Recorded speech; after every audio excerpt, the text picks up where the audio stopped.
Welcome back to Kleppers Corner, Today in History, the only show where we look at a single day on the calendar and say, yep, humanity's been weird for a long time. And November 26th doesn't just whisper history, it jumps out of a cake wearing a powdered wig, holding a ship's wheel, and screaming about earthquakes, constitutions, pharaohs, and Charles Schulz. This date is a buffet of human chaos. Natural disasters, collapsing empires, constitutional miracles, naval supervillainy, and at least one ancient teenager in a tomb just trying to sleep for eternity before British men with candles barged in. So today, let's embrace the madness. Let's get historical. Let's get Klepprical. Because November 26th, this day slaps. Segment 1, the Great Storm of 1703. Britain gets absolutely bodied by weather. Let's begin with the moment England learned that umbrellas are merely decorative toys compared to the full wrath of meteorology. On November 26, 1703, Britain was hit with the Great Storm. A storm so bad that people thought it was God sending a performance review. This thing flattened hundreds of windmills, ripped church roofs off like they were Pringles lids, and turned the Royal Navy into a maritime clearance sale. HMS Restoration? Gone. HMS Northumberland? Gone. HMS Stirling Castle? Oh, honey, not even close. At one point, tiles were blowing off the downwind side of houses, which confused everyone except future physics majors who went, ah yes, Bernoulli, my guy. Daniel Defoe survived the storm, cataloged it, and basically invented modern journalism by writing, hey, what if we stop blaming storms on witchcraft and start using science? A bold take for the time. And the monarchy handled it perfectly by declaring a national day of fasting, which is code for, we don't know what to do, but please stop being mad, Jehovah. November 26th, the day England met wind and lost. Segment 2. Earthquakes, tsunamis, and Albania's wake-up call. If November 26 could talk, it would probably say, oops, did I do that? Because earthquakes love this date. In 1852, the Banda Sea in Indonesia shook with a magnitude 8.8 earthquake. A quake so strong, it basically rearranged the furniture of the Earth's crust. The resulting tsunami wiped out coastal communities, and record-keeping was so bad that the official death toll is at least 60, which sounds like the historical equivalent of writing whatever on a quiz you forgot to study for. Jump forward to 2019, Albania, a 6.4 quake, 52 dead, thousands injured, and entire buildings collapsing like they were built out of lasagna noodles. This wasn't just tectonic power. This was corruption, construction shortcuts, and the bitter realization that landlords will absolutely cut corners on a load-bearing wall if it saves them 12 euros in concrete. November 26th, nature shakes, humans break, bureaucrats shrug. Segment 3, Napoleon at the Berezina, the ice-cold escape that wasn't really a win. November 26th also marks the moment Napoleon's invasion of Russia officially went from bad idea to historic disaster with bonus frostbite. It's 1812. The Berezina River isn't frozen like it usually is. Napoleon is surrounded. His army is starving. Russians are closing in, and the river is basically a Slurpee. Perfect conditions for a military miracle. Or, more accurately, a muddy, bloody, freezing catastrophe. Enter General Ible, who built 2 bridges in the river, in November, in Russia, because engineers are the only people in history who have saved entire armies using hammers, ropes, and pure vibes. Napoleon escapes, sure, but tens of thousands die in the crossing, including civilians, camp followers, and most of the engineering corps. In France today, a real Berezina is slang for a total disaster, which really tells you everything you need to know. November 26th, the day Napoleon survived, but his army did not. Segment 4, 1941. Japan's Kido Butai says, BRB gonna change world history. On November 26, 1941, the Imperial Japanese Navy's Kido Butai, the most powerful carrier fleet on Earth, silently left Hidokapu Bay. Destination, the middle of the Pacific. Vibes, ominous. This wasn't subtle. 6 aircraft carriers, hundreds of planes, destroyers, battleships. Basically, Avengers Endgame, but with more torpedoes. Their goal? Get within striking distance of Hawaii by December 7th.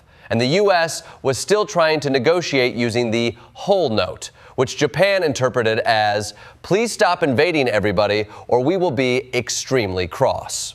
Japan sailed anyway. The die was cast. And November 26th became the moment the Pacific went from tense to explosive. November 26th, the day quiet water hid loud history. Segment 5, 1950. China enters the chat. Korean War edition. Cut to November 26, 1950, where General Douglas, I've never been wrong except when I have, MacArthur, insisted China would not intervene in Korea. China, hold my rice bowl. On this day, 300,000 Chinese soldiers, who had been sneaking across the border at night like ninjas with frostbite, launched a massive assault along the Chungcheong River. The U.S. 8th Army, retreating. ROK forces, crumbling. Temperatures, Arctic. The war, about to last 3 more years, because MacArthur forgot that maps are not vibes. November 26th, the day China said, surprise, and America said, oh no. Segment 6, Constitution Day, India writes its future. November 26th isn't just blood and storms. It's democracy's birthday in the world's largest democracy.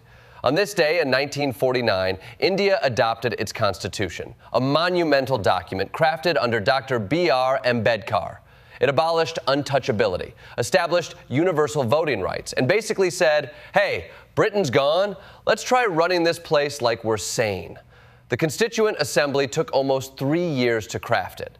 Meanwhile, modern scholars point out its omissions, like disability rights, proving that even great documents need updates, just like your phone, your laptop, and every relationship on Facebook. November 26th, the day a nation found its voice and wrote it down. Segment 7, Mongolia becomes a People's Republic. In 1924, Mongolia officially became the Mongolian People's Republic. Goodbye, theocracy. Hello, Soviet-style governance, comrade. It was the end of the Bog Khan's rule and the beginning of decades of Soviet influence. Mongolia modernized its legal structures and national identity, while simultaneously becoming deeply, aggressively dependent on Moscow. Kind of like when your teenager grows up and moves out, only to call you 3 months later saying, hey, can I borrow the entire national budget? November 26th, nation building, but make it Soviet flavored. Segment 8, from pharaohs to planets, Carter, Cook, Curiosity, and Insight. Ah, yes, November 26th, the date historians describe as Indiana Jones mixed with Neil deGrasse Tyson. First, 1922, Howard Carter pokes a hole in Tutankhamun's tomb. A candle flickers. Lord Carnarvon asks, do you see anything? Carter replies, yes, wonderful things. Translation, OMG, this room is 90% gold and we are about to become extremely famous. Then, 1778, Captain Cook becomes the first European to reach Maui, beginning a chain of events that will ultimately include pineapples, ukuleles, and tourism brochures with too many dolphins on them. Then, science hits the boosters. 2011, NASA launches Curiosity toward Mars. 2018, NASA lands Insight on Mars. November 26th, from ancient tombs to other planets. Talk about range. Segment 9, 26th of November, Mumbai under siege. On November 26, 2008, 10 terrorists stormed Mumbai and carried out one of the most coordinated urban attacks in modern history. Hotels, train stations, cafes. For 3 horrifying days, the city was a battleground. Attackers live-streamed updates to handlers. Civilians hid wherever they could. Hospitals were overwhelmed, and India and Pakistan nearly went to war. November 26th, a day of tragedy, bravery, and a reminder of how fragile urban life can be. Segment 10, books, movies, broadcast aliens, and more, the cultural chaos segment. Let's round out this date with culture, because November 26th can't just ruin armies, it also shapes entertainment. 1864. Lewis Carroll gifts Alice Little the handwritten Alice's Adventures Underground, which is adorable until you remember he also included illustrations that look like fever dreams drawn by a man who's had too much laudanum. 1942, Casablanca premieres. Rick, Ilsa, Nazis, and the greatest "We'll always have Paris" breakup line in film history. The timing was so perfect, it should have gotten an Oscar for Best Release Strategy. 1977, the Vrillon broadcast hijacking. For 6 minutes, British TV was interrupted by a voice claiming to be an alien from the Ashtar Galactic Command. To this day, no one knows who did it, which means somewhere in England there is a middle-aged dad who still brings this up at parties. Then, birthdays. Norbert Wiener, father of cybernetics. Carl Ziegler, the plastics guy. Charles Schultz gave us Peanuts, childhood anxiety, and a beagle with better storytelling instincts than most Hollywood studios. And the deaths. Sojourner Truth, titan of civil rights. Isabella I of Castile, sponsor of Columbus, and co-founder of the Spanish Inquisition, which nobody expected, except, apparently, everyone in 1504. In conclusion, November 26th is a date that contains multitudes. Tempests and tombs, constitutions and quakes, armies collapsing and republics rising, alien pranks and archaeological wonders. It's a day that reminds us history is not linear.